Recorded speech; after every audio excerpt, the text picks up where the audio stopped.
Hello everyone, welcome और welcome back to our YouTube channel Opto Cruiser. तो कैसे हो आप सब? आई होप आप सब लोग ठीक होगे, तंदुरुस्त होगे एंड खुश होगे। So today video is about the hypermetropia. आज हम डिस्कस करेंगे about it's introduction, etiology, clinical types, components of hypermetropia, clinical features, grading of hypermetropia, complications and treatment. So without wasting your time, let's start. First of all, hypermetropia होता क्या है? Hypermetropia is a refractive state of the eye wherein parallel rays of light coming from infinity are focused behind the retina with accommodation being at the rest. इसमें क्या होता है, जब भी हम कोई ऑब्जेक्ट देखते हैं जो उसकी रेज होती है वो रेटिना पे बनने की बजाय रेटिना के पीछे बनती है, जिसकी वजह से जो नज़दीक की चीज़ें हैं वो ब्लर विजिबल होती है और डिस्टेंस की चीज़ें क्लियर विजिबल होती है। Hypermetropia is also known as hyperopia, farsightedness or long-sightedness. Now etiology. Hypermetropia may be axial hypermetropia, curvature hypermetropia, index hypermetropia, positional hypermetropia, and due to absence of lens is called aphakia. The first one is the axial hypermetropia. In this condition, the total refractive power of eye is normal, but there is an axial shortening of eyeball. इसमें जो axial length है वो हमारी कम हो जाती है। About 1 mm shortening of anterior posterior diameter of eye result in 3 diopter of hypermetropia. अगर axial length 1 mm कम हो रही है तो वहाँ पे जो पेशेंट की पावर रहेगी आई की वो +3 diopter रहेगी। It may be developmental or pathological.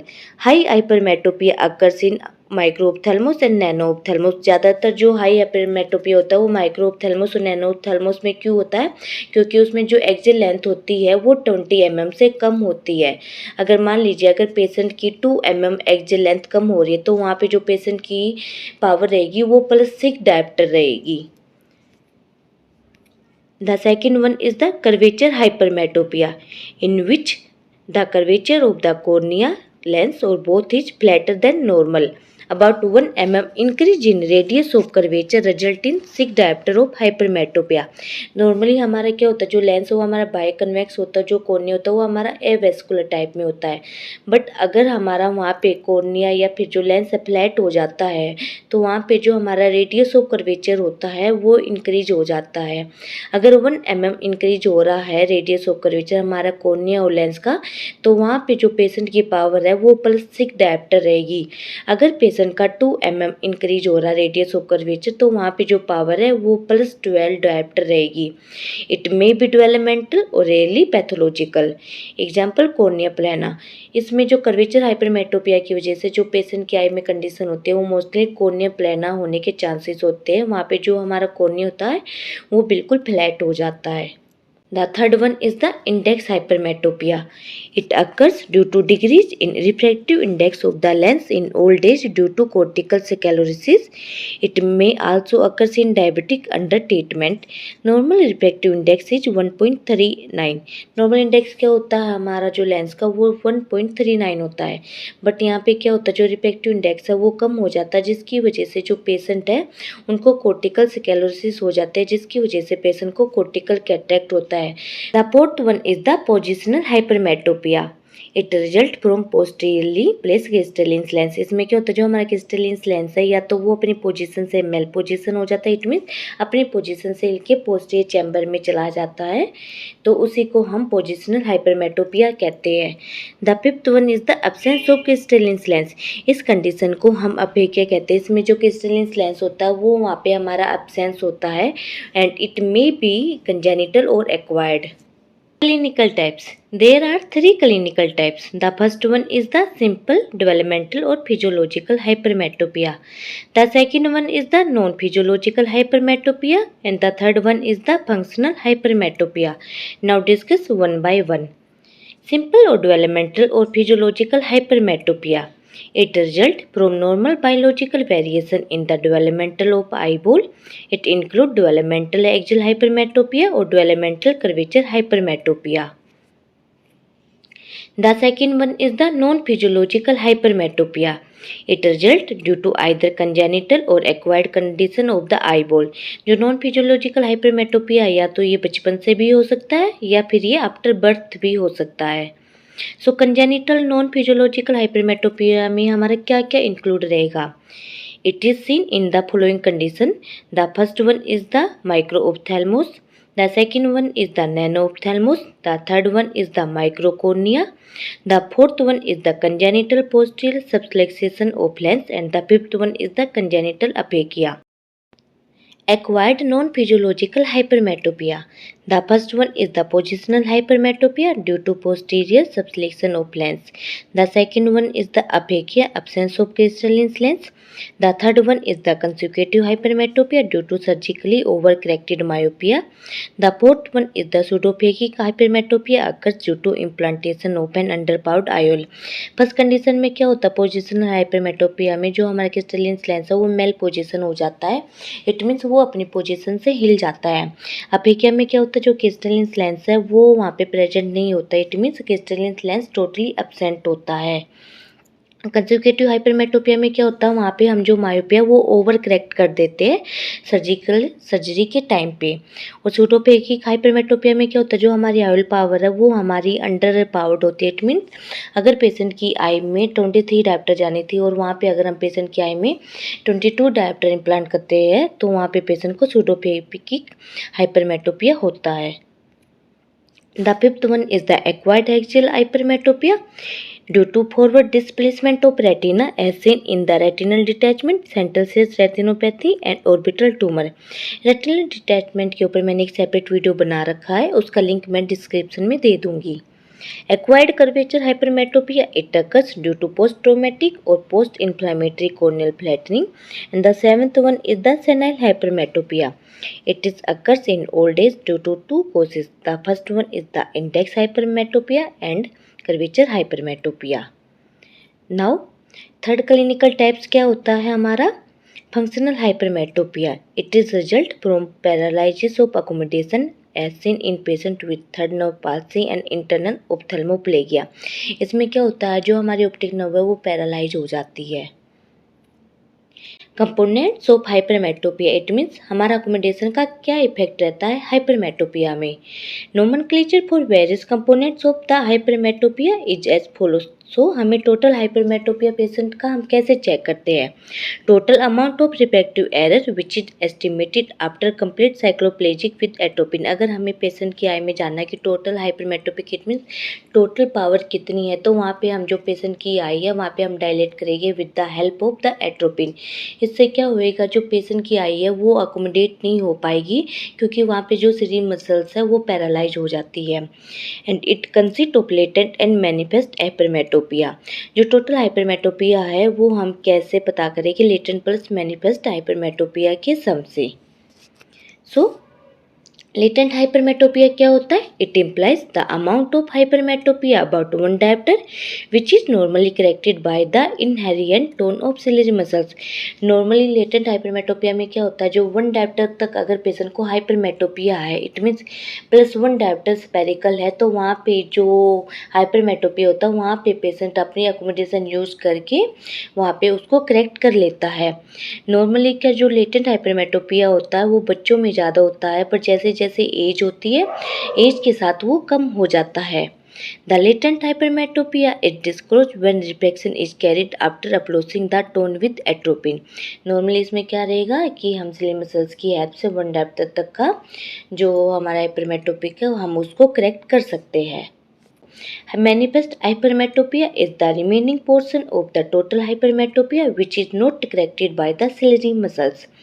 It consists of the two components. The first one is the facultative and the second one is the absolute hypermetropia. Facultative hypermetropia में क्या होएगा, इसमें जो हाइपरमेट्रोपिया है वो पेशेंट अपनी accommodation effort से correct कर सकता है, बट एब्सोल्यूट हाइपरमेट्रोपिया में क्या रहेगा, वहाँ पे जो पेशेंट है वो अपना हाइपरमेट्रोपिया अकोमोडेशन से करेक्ट नहीं कर पाएगा। तो ओवरऑल हमारा टोटल हाइपरमेट्रोपिया क्या होता है जो कि मैं आपको बता चुकी हूँ। इसमें हमारा लेटेंट प्लस मैनिफेस्ट हाइपरमेट्रोपिया के सम से ही हमें टोटल हाइपरमेट्रोपिया पेशेंट का पता चलेगा। और जो हमारा मैनिफेस्ट हाइपरमेट्रोपिया होता है उसमें हमारा फैकल्टेटिव और एब्सोल्यूट हाइपरमेट्रोपिया होता है।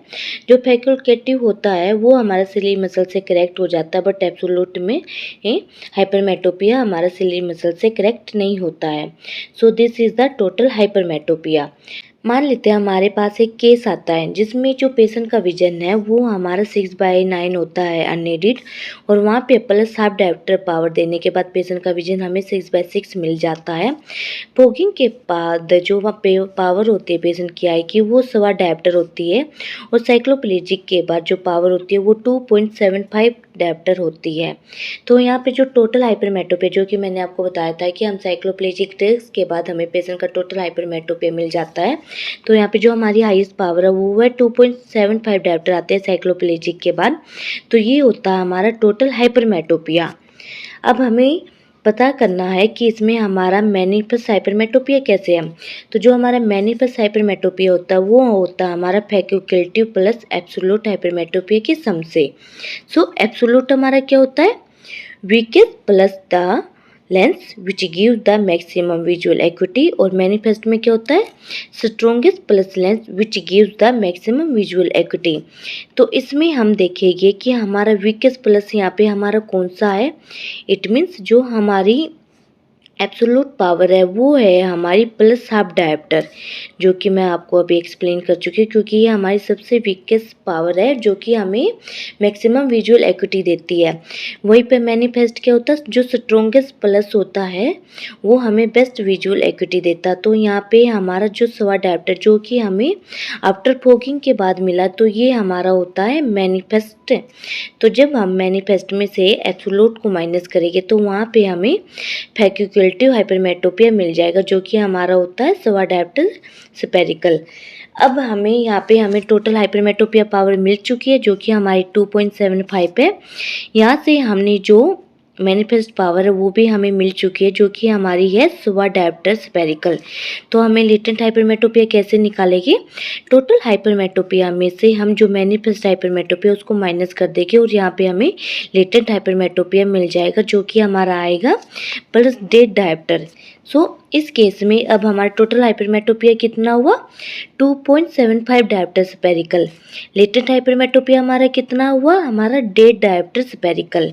मैनिफेस्ट हमारा क्या हुआ, strongest plus lens which gives maximum visual acuity, जो कि है हमारा सवा डायोप्टर स्फेरिकल। फैक्यूकेटिव हमारा हाइपरमेट्रोपिया कितना है, प्लस 0.75 डायोप्टर स्फेरिकल, और हमारा एब्सोल्यूट कितना है, आधा स्फेरिकल, जो कि हमें अनएडिड विजन में जैसे ही हम हाफ डायोप्टर लगाते हैं वहाँ पे हमें पेशेंट का विजन 6/6 मिल जाता है। Now understood by the second case. जैसे कि हमारे पास एक केस और आता है, इसमें हमारा क्या होता है, जो अनएडिड विजन है पेशेंट का वो 6/12 होता है, बट वहाँ पे अगर हम पेशेंट को पोना डायोप्टर स्फेरिकल देते हैं तो वहाँ पे जो पेशेंट का विजन है वो 6/6 होता है। आफ्टर फोगिंग के बाद पेशेंट रिवीजन के जो पेशेंट की विजन है वो 6/6 हो रही है प्लस डेड डायोप्टर स्फेरिकल के बाद। और अगर हम पेशेंट का साइक्लोप्लेजी करते हैं तो वहाँ पे जो पावर है वो +3 डायोप्टर हमें मिल रही है। तो इसमें हमारा टोटल हाइपरमेट्रोपिया कितना रहेगा, +3 डायोप्टर। और जैसे नॉर्मली मैंने आपको बताया था कि मैनिफेस्ट में कैसे मिलेगा, फैक्यूकेटिव प्लस एब्सोल्यूट के हमारे सम से मिलेगा। तो यहाँ पे हमारा मैनिफेस्ट क्या रहेगा, हमारा यहाँ पे डेड डायोप्टर स्फेरिकल रहेगा, क्योंकि stronger plus lens which gives the maximum visual acuity, जो कि हमारा डेड डायोप्टर है। और अब हमें यहाँ पे फैक्यूकेटिव निकालना, तो हम कैसे निकालेंगे, डेड डायोप्टर स्फेरिकल में से जो हमारा एब्सोल्यूट है हम उसको माइनस करेंगे, और हमें फैक्यूकेटिव है वो हमें पोना डायोप्टर स्फेरिकल पावर मिल जाएगी। तो टोटल हाइपरमेट्रोपिया हमें पावर मिल चुकी है, मैनिफेस्ट की पावर हमें मिल चुकी है। तो यहाँ पे हम लेटेंट हाइपरमेट्रोपिया कैसे निकालेंगे, टोटल हाइपरमेट्रोपिया में से हम मैनिफेस्ट को निकाल के हमें लेटेंट हाइपरमेट्रोपिया मिल जाएगा। सो ओवरऑल यहाँ पे हमारा टोटल हाइपरमेट्रोपिया पावर क्या है, +3 डायोप्टर रहेगी। यहाँ पे जो हमारी मैनिफेस्ट की पावर रहेगी वो +8 डायोप्टर स्फेरिकल रहेगी। जो हमारी फैक्यूकेटिव की पावर रहेगी वो हमें पोना डायोप्टर स्फेरिकल रहेगा। और जो हमारे एब्सोल्यूट की पावर है वो रहेगी हमारा पोना स्फेरिकल रहेगा। और टोटल हाइपरमेट्रोपिया हम निकाल चुके हैं साइक्लोप्लेजी के बाद, वो हमारा +3 डायोप्टर रहेगा। So that's all about the components of hypermetropia. Now age and hypermetropia. At birth, the eyeball is relatively short, having +2 diopter to +3 hypermetropic. Normally जब भी कोई बेबी होता है, जो उसकी आई होती है बचपन में, वो हाइपरमेट्रोपिक होता है। उसको जो हमारा चेहरा होता है वो बिल्कुल पास से ब्लर दिखाई देता है, बट जो उसको डिस्टेंस की चीज़ें हैं वो क्लियर विजिबल होती है। और नॉर्मली बचपन में बेबी को +2 डायप्टर या 3 डायप्टर का हाइपरमेट्रोपिया होता है। It is gradually reduced until by the age of 5-7 years the eye is hypermetropic. Normally क्या होता है, जैसे जैसे बेबी की एज बढ़ती है वहाँ पे जो ये पावर होती है +2 डायप्टर और 3 डायप्टर, ये अपने आप कम हो जाती है और वहाँ पे जो पेशेंट की आई है वो इमेटोपिक हो जाती है। इट मीन्स वहाँ पे पेशेंट की आई में कोई भी पावर नहीं होती है। So this is how the age and hypermetropia play a important role. Clinical feature, इसमें हमारे सिम्टम और साइन क्या क्या इंक्लूड रहेगी। सिम्टम्स क्या रहेगी, it depend upon the age of patient and the degree of refractive error. So the first one is the asymptomatic. इसमें क्या रहेगा, small amount of refractive error in young patient is usually corrected by mild accommodation effort without producing any symptom. Normally क्या होता है, अगर patient को थोड़े कम पावर का हाइपरमेट्रोपिक है, इट मीन्स अगर उसको पेशेंट को +0.25 डायप्टर है या आधा डायप्टर से पेरिकल है, तो वहाँ पे जो पेशेंट है वहाँ पे उसको कोई सिम्टम विजिबल नहीं होगी एंड नॉर्मली वो पेशेंट की अकोमोडेशन से भी करेक्ट हो जाता है। Synovic symptoms. It is due to the sustained accommodative efforts patient develop asymptomatic symptoms. So the first one is the tiredness of eye, जो आँखों में थकान सी महसूस होगी पेशेंट को। Frontal and frontal temporal headache हो सकता है। इट मीन्स पेशेंट को फ्रंट में या फ्रंटल और टेम्पोरल साइड पे पेशेंट हेडेक की प्रॉब्लम हमें कंप्लेन करेगा। The third one is the watering. The fourth one is the mild photophobia. Photophobia में क्या होता है, पेशेंट से लाइट सहन नहीं होती है। It is associated with near work and increase toward evening. इसमें क्या होता है, पेशेंट को नियर वर्क में दिक्कत आती है क्योंकि हमारे हाइपरमेट्रोपिया में पेशेंट को पास की चीज़ें ब्लर विजिबल होती है और जो डिस्टेंस की चीज़ें वो क्लियर दिखाई देती है। तो इवनिंग के टाइम पे क्या होगा, जो पेशेंट की कंडीशन है वो थोड़ी और ज़्यादा इंक्रीज हो जाती है। थर्ड सिम्टम क्या रहेगा, defective vision with asymptomatic symptoms. इसमें क्या होता है, when the amount of hypermetropia is such that it not corrected fully by the voluntary accommodative effort. इसमें जो हमारा टोटल हाइपरमेट्रोपिया होता है वो अकोमोडेशन से ठीक नहीं हो पाता, तो वहाँ पे पेशेंट कंप्लेन करता है डिफेक्टिव विजन की, जो कि ज़्यादातर नियर के लिए होती है as comparison to the distance and it is also associated with the sustained accommodative effort. It means इसमें मान लेते हैं जो पेशेंट की जो हाइपरमेट्रोपिक पावर है वो +3 डायप्टर होती है, वहाँ पे जो पेशेंट है वो +1 डायप्टर तक तो अपनी जो अकोमोडेटिव एफर्ट्स है उसे करेक्ट कर लेता है, प्लस बट जो रिमेनिंग है +2 डायप्टर, वहाँ पे पेशेंट अपनी डिफेक्टिव विजन का हमें कंप्लेन बताता है जब भी हम पेशेंट से कंप्लेन पूछते हैं। So the fourth symptom is the defective vision only. When the amount of hypermetropia is very high, the patient usually do not accommodate and there occurs marked defective vision for near and distant. Normally क्या होता है, अगर patient को high amount का hypermetropia है तो वहाँ पे जो पेशेंट की अकोमोडेशन है वो वर्क नहीं करती है, जिसकी वजह से पेशेंट को पास की और दूर की चीज़ों में दिक्कत आती है। Effect of ageing on vision, age का क्या इफेक्ट रहता है पेशेंट की विजन पे। Typically patient with low hypermetropia have good vision in young age. अगर पेशेंट को कम पावर का हाइपरमेट्रोपिया है, इट मीन्स अगर प्लस आधा डायप्टर स्पेरिकल है, तो जो पेशेंट का विजन रहता है जब वो यंग होते हैं तो उस टाइम पे बिल्कुल अच्छा रहता है। बट जैसे जैसे एज बढ़ती है वहाँ पे क्या होता है, due two degree in accommodative power the hypermetropia become manifest and patient complain of progressive degrees in vision. तो नॉर्मली क्या होता है, जैसे पेशेंट 40+ की एज में एंटर करता है तो वहाँ पे हमारी अकोमोडेशन वर्क करना बंद कर देती है, जिसकी वजह से जो पेशेंट है उसको मैनिफेस्ट हाइपरमेट्रोपिया होता है और वहाँ पे पेशेंट हमें कंप्लेन करता है प्रोग्रेसिव डिग्री इन विजन, मतलब एकदम से पेशेंट को दिखना कम शुरू हो गया है। So this is how the age play a important role in hypermetropic patient. Now the sign क्या रहेगी, जो हमारी आईबॉल का साइज रहेगा वो स्मॉल रहता है, कॉर्निया में भी स्लाइटली स्मॉलर देन नॉर्मल, जो एंटी चैम्बर है वो सैलो रहेगा एज कंपेरिजन टू नॉर्मल। जो रेटिनोस्कोपी और रोटोरैप है वो हमें हाइपरमेट्रोपिक रिफ्रैक्टिव एरर दिखाएगी। इट मीन्स प्लस की फॉर्म में पावर शो करेगी। जो ए स्कैन है वो हमें दिखाएगा short anterior posterior length. Normally क्या होती है, जो एंटीरियर पोस्टीरियर लेंथ है वो 24.5 mm होती है, बट हाइपरमेट्रोपिया में क्या होती है वो कम होती है। इट मीन 23 या 22 या 23.5 mm होती है। पंडेक्स एग्जामिनेशन कैसा रहता है हाइपरमेट्रोपिक पेशेंट का?